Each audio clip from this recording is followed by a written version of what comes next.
danna subscription kuma sai ka danna alamar kararrawa domin samun sabbin shirye-shiryenmu idan mun daura. Maraba da zuwa. Shine sai manzon Allah ya ce fa innahunna khuliqna min dila'in, saboda su mata an halicce su ne daga haƙarƙari, ƙashin haƙarƙari. Wa inna a'waja shay'in fi dula'i a'lahu, kuma abin da yafi lankwashewa a jikin haƙarƙari samansa ne. Saman haƙarƙari ya fi lankwashewa, saboda haka in ka samu mace mafi kyau to ta fi fandarewa. In ka samu mace mafi asali, wato idan tana babban gida to za ka samu kuma tana da wuyan sha'ani. Wato duk inda kake ganin mace ta fi, ko da ilimi ne, shi yasa annabi ya ce a'alahu, ko da ilimi ne za ka auri mace malama amma ka ce a'a ya aka yi kuma babu bambanci. manzo Allah ya ce haƙarƙarin da ya fi lankwashewa sama ne. To saboda haka mace da ta fi ɗaukaka ta fi kuma fandarewa, abinda manzon Allah ke misali da shi kenan.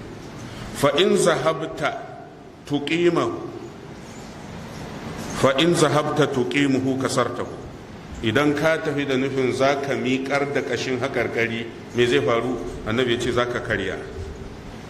Ka ce sai ka miƙar da shi, to la shakka za ka karya shi kenan. Wa in taraktahu, in ka bar ƙashin haƙarƙari, lam yazal a'waj, ba zai gushe ba a lankwashe ki, saboda asali halittar Allah ya yi ƙashin haƙarƙari a lankwashe ne. So in ka kyale shi ba zai miƙe da kansa ba, in ka nemi miƙar da shi karyewa ne.